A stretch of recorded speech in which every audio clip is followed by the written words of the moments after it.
Fluminense e Corinthians. Fluminense em crise, Corinthians em crise. Fluminense na zona do rebaixamento, lanterna. Corinthians também na zona do rebaixamento.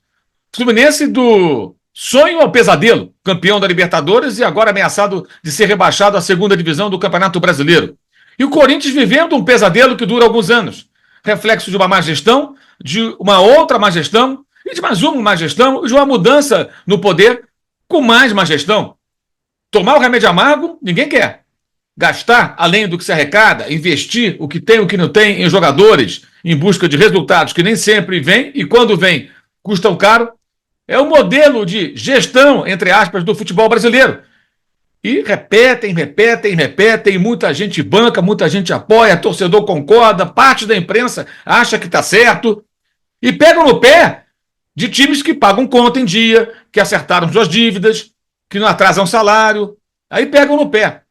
É brincadeira isso aí, cara, é brincadeira. Como pode o Corinthians ficar nessa situação ridícula, vergonhosa, sem perspectiva, e todo mundo achando normal?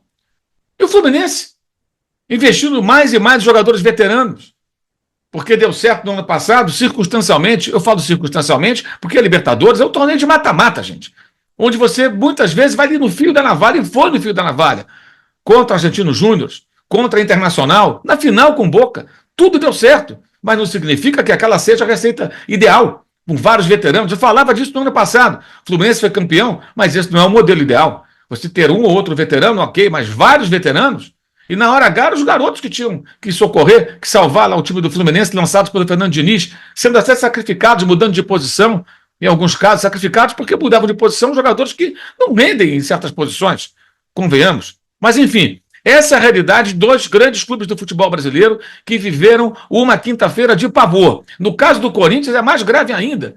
O aspecto político, já se fala até no afastamento do presidente, na renúncia, numa união de grupos políticos corintianos pedindo que o Augusto Melo renuncie ao cargo para assumir um novo presidente, para ter uma espécie de um cachimbo da paz, esperar durante até o final do mandato, 2 anos e meio mais ou menos, né, para que depois disso tudo possa ter uma eleição para apaziguar as coisas.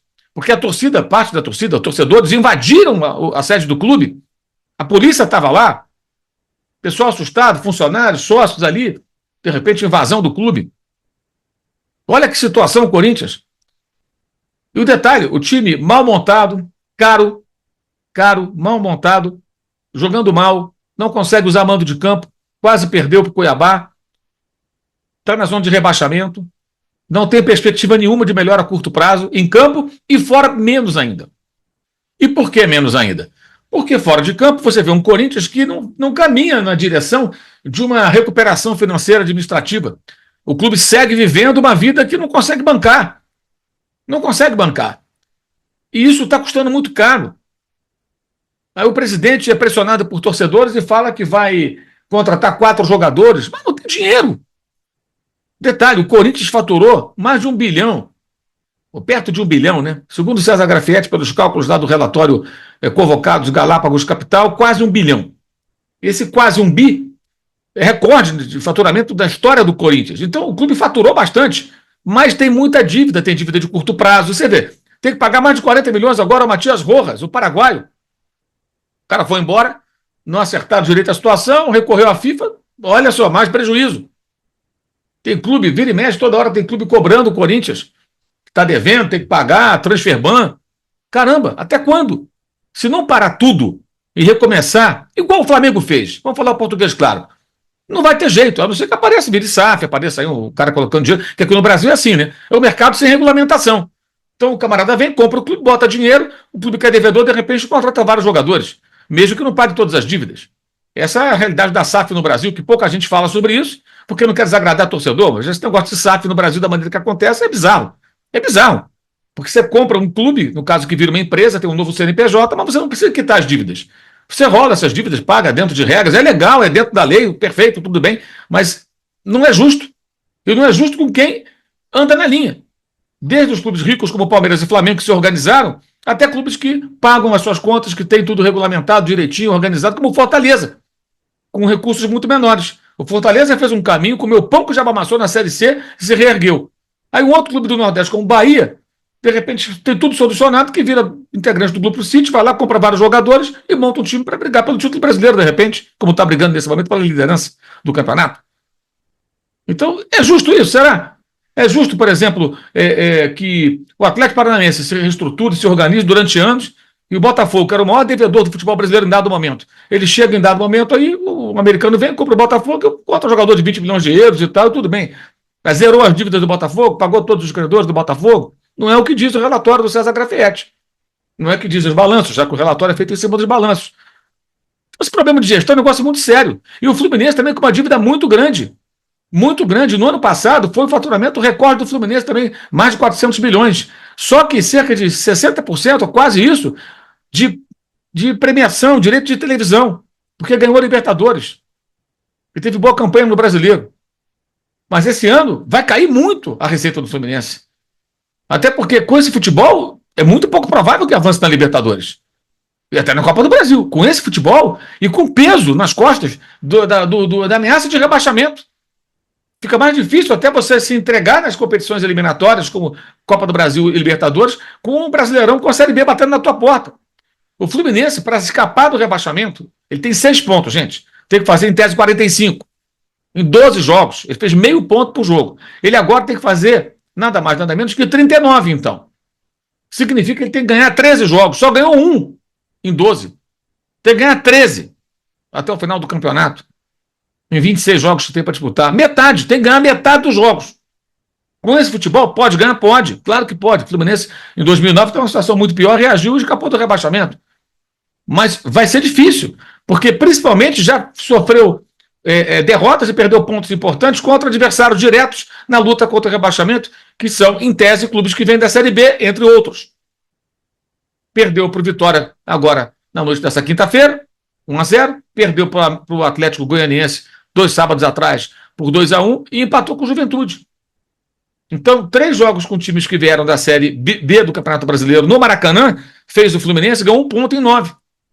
1 ponto em 9.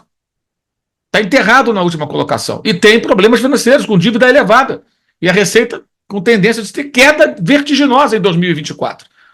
Então, até quando os clubes vão viver nessa maneira, um pesadelo atrás do outro, e muitas vezes todo mundo tratando como normal. Pouco se discute.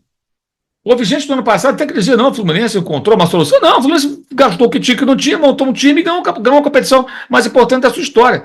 Mas não tem sustentação, cara. É uma gestão que não está preparada para as consequências desses investimentos. É o que estamos vendo.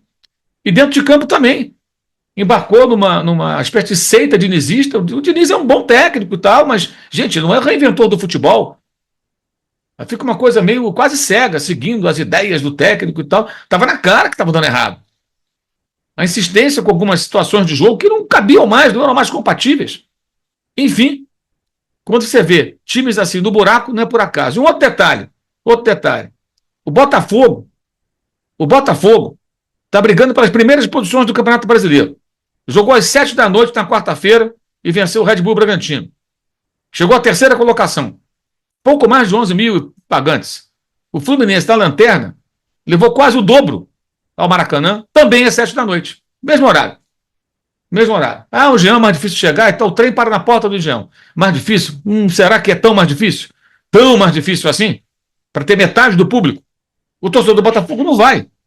Ou seja, o Botafogo faz uma campanha bacana, depois do ano passado ter empolgado e decepcionado a torcida, vai pouca gente. E esse público do Fluminense também não é bom, não. Maracanã, com 20 e poucas mil pessoas, é prejuízo, é mais um prejuízo. O Fluminense teve prejuízo desde que começou o Campeonato Brasileiro em todos os jogos que fez no Maracanã, menos nos clássicos contra Vasco e Flamengo.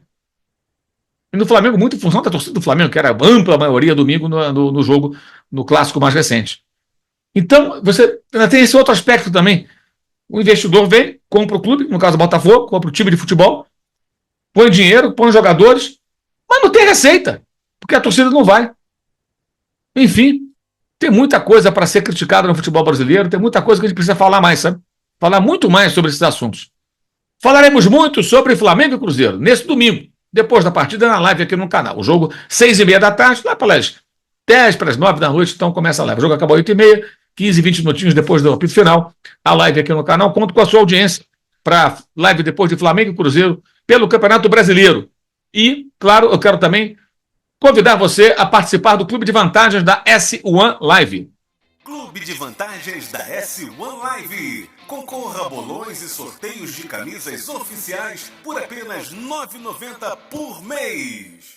No Clube de Vantagens da S1 Live você pode ganhar uma camisa oficial, a sua escolha, da seleção ou do time que você quiser. Toda segunda-feira tem um sorteio para um integrante do Clube de Vantagens da S1 Live ganhar uma camisa oficial no Na Área. O Na Área começa às 11 da manhã e lá para meio-dia e meia, no finalzinho, rola o sorteio. O Na Área, se você não conhece, é o bate-papo, é a live, é o programa com Alain Biemadi, comigo e André Rocha. Toda segunda no canal S1 Live no YouTube. Inscreva-se no canal, passamos dos 100 mil inscritos, inclusive. E também tem quinta-feira a edição aí com a participação do Alain Biemadi e do Léo Andrade. Mas é na segunda que rola o sorteio, sempre ao final do Na Área, lá por volta das 12h30. Sempre segunda e quinta, o Na Área. E também quero convidar você, lógico, a acessar os links na descrição do vídeo para o canal de cortes com o melhor das nossas lives, o clube de membros do canal, o curso online de jornalismo esportivo e para o meu blog também no All Sport, todo dia um novo texto sobre futebol. E para o Use 360, que é o nosso parceiro, que traz as camisetas, canecas do canal, da Live Soft Open, tem vários temas, tem o cupom Mauro que te dá um desconto e tem também, claro,